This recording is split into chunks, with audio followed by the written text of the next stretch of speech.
Hello everyone, welcome back to the C&F United show. Today I'm here with my guy Edwin.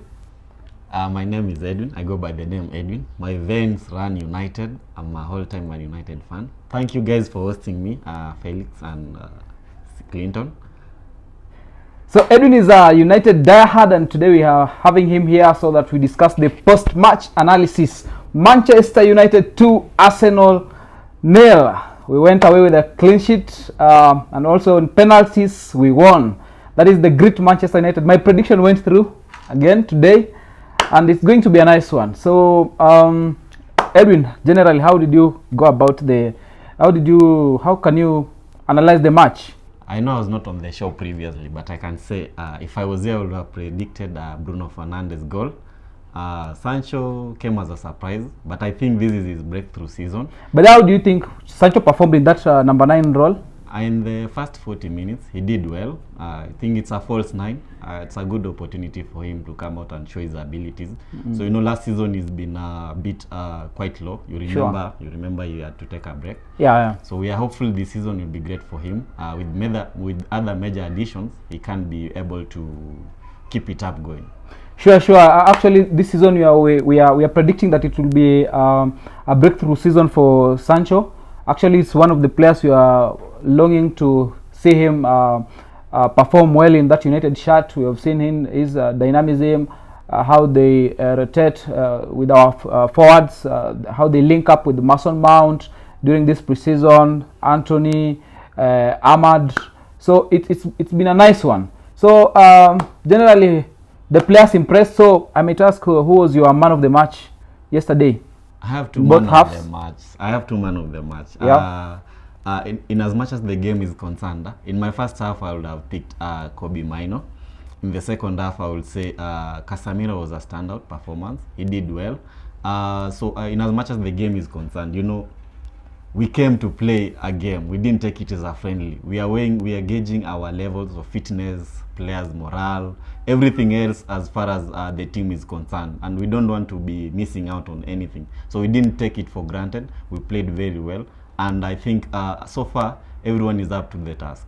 That's very nice. So you picked Maino and Casemiro as your man of the match in both halves. Generally, how can you talk about Maino's performance in this match? His game flow.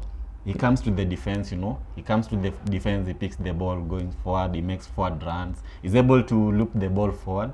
His passing accuracy, I think it was 94%. So he's a young kid. He's a teenager at 18 years old. If you look at that and compare with other players at his age, I think he has the same possibility, or rather say the ability like Pogba. So if we nurture him very well, it could be a good asset for us for the next 10 years or so. Sure. But I think Mino is a good player because, as you said, he drops back to the defense. I've seen him forming the three-man defense together with Lisandro Martinez and Rafael Varane. So that gives room for Luke Shaw on the left back and Aaron Wan-Bissaka to overlap. Yes. And then they have the one-man midfield, maybe in Mount or Bruno dropping deep, allowing the other players to move forward. I think he did well. His ball progression was good. I liked his composure. And also me, on my side, I'll give Mason Mount, not Mount, I'll give Kobe Maino the man of the match for first half, and second half, I'll give it to Casemiro. Did well, as you said. So they're well. Oh. How do you rate that performance of Arsenal midfield? We have seen Rice coming in, Odegaard, Nane, how do we call?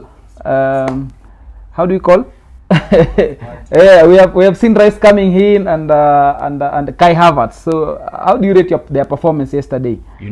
This will come to hand Arsenal fan, and I'm not taking it for granted, but I'm just telling you, you've seen a glimpse of what the season might be when it comes to signing a player with the high amounts. Yeah. You see, they have Rice. I think it costs more than 100 million. Sure. So for 100 million player, we expect him to be making forward runs, able to create chances, but where was all that? Kobe Maino was all over this guy, but Arsenal just letting at you zero know shillings, that, at zero. just letting you know that at £0 million Kobe Maino, and you see he's 18 years old, and you can compare. I don't know, is it Declan Rice? He's 24 years. I mean, he doesn't have to come and tell us that he needs time to adapt.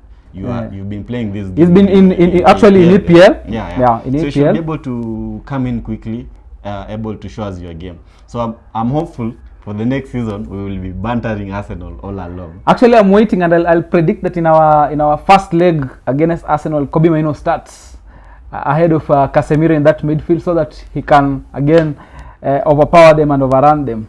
Then, how would you say, or how would you talk about the relationship? It's one of the link-ups we have been waiting for, to see how Bruno and Mount are going to play in that midfield. So a bit of the first half, you will see Mount will come deep in the mid, make forward runs. So I think him and Bruno will be making of those exchanges.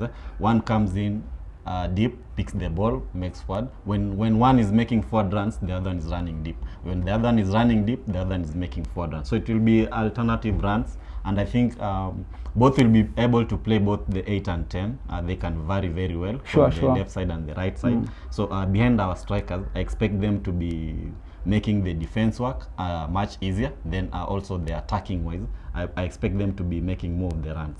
So how would you rate, maybe how do you expect them to perform against this the big teams, like especially in the UCL? You're going to meet Madrid, the likes of PSG or Bayern, and then maybe in EPL you're going to play now Man City. We said yesterday Arsenal is a big team, but it's like it's no longer in that list.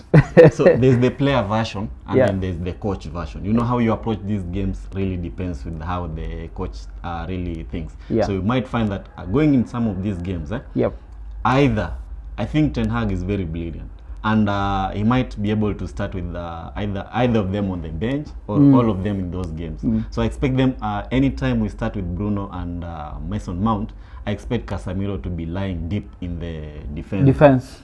So how we approach those games really matters, because Mason Mount has been there with Chelsea. He has been able to play in the Champions League, so he understands the qualities of the game and match what is needed when it comes to attacking football. That's nice. Yesterday was Bruno's first game as the captain of Manchester United. How do you think about the performance and generally everything, how he conducted himself? I'm a diehard United, so I have to support everything the coach, or rather the team decides. So I like Bruno, yes. I like his abilities as a good player. He's world class and all that. But one of the best midfielders. As a lead, I don't really rate him, but I'll give him the chance. I'll give him the chance. Let's see how this season goes out. We have to have a leader on the field. He has been chosen by the team, so I'll have to believe the manager and go with that. I believe he did well, and yesterday he at some point even went to tell Ten Hag to stop arguing with the match officials on touchline. So I think he's a leader. He tries to push those players, and yesterday he did the same. He led by example, scoring a goal and managing the team very well. In second half, Casemiro came in. He also did well as a captain, and I think it's one of the best. And I think do you think Casemiro captaining the team in second half gives you some insights on maybe he will be the deputy, Bruno's deputy, or what's your take on the same? When you look at our dressing room, I think to give the major weight to either Casemiro or Varane. I think the fact that Varane didn't play yesterday and Casemiro was there just gives us a small hint where we are able to gauge and see maybe it will be Casemiro or Varane. So either of them, I think, will deputize Bruno going into the season. That's nice. Edu's prediction is either Varane or Martinez will be Bruno's deputy, but I believe we will have two, maybe in Varane and Casemiro, as Edwin has said here. How do you think about how will you rate maybe Ten Hag's performance and how he managed the team generally yesterday? So far so good. Yesterday was good, but I would like him to have whereby our wingers, our wingers are able to cut in and cross the ball well. Our wingers are able to do more. I just want him to, when we go into the new season, I want our wingers to do more, not to. What do you think about the same in regards to Anthony's performance? Anthony was good. Last season was, we can say, the Premier League is hard, so you need to adapt. So I'll give him this season. In as much as he's so much well fit to he's so much keen on the left foot, but I think he has to adapt well, use both feet. And if he can use the left foot only alone, like Arjen Robben, then that will be a plus for us. Because, we need goals. We need goals from the wingers too. That is nice. In a scale of 1 to 10, how do you rate Anthony's performance? yesterday. Yes. I'll give him a 6. He was below the par, but I'll give him a 6. That's nice. Unfortunately, Ahmad stepped out. I hope his injury is not that bad. Yeah, but that was another thing too. Yeah. He was one of the players I was really waiting to see how they will perform in that number 7 role yesterday. I hope his injury is not a long-term one. It's just a short stint, and he'll be back in the next preseason game. We hope so. So guys, thank you very much. That was us and post-match analysis. Please stay tuned, as on the weekend we are going to play against West Ham, so we will be doing a show on the same. Please, we ask you to continue supporting us. Subscribe there. Please comment on the comment section. Tell us what you want us to talk about. Like and also share widely. Thank you guys. Have a nice weekend.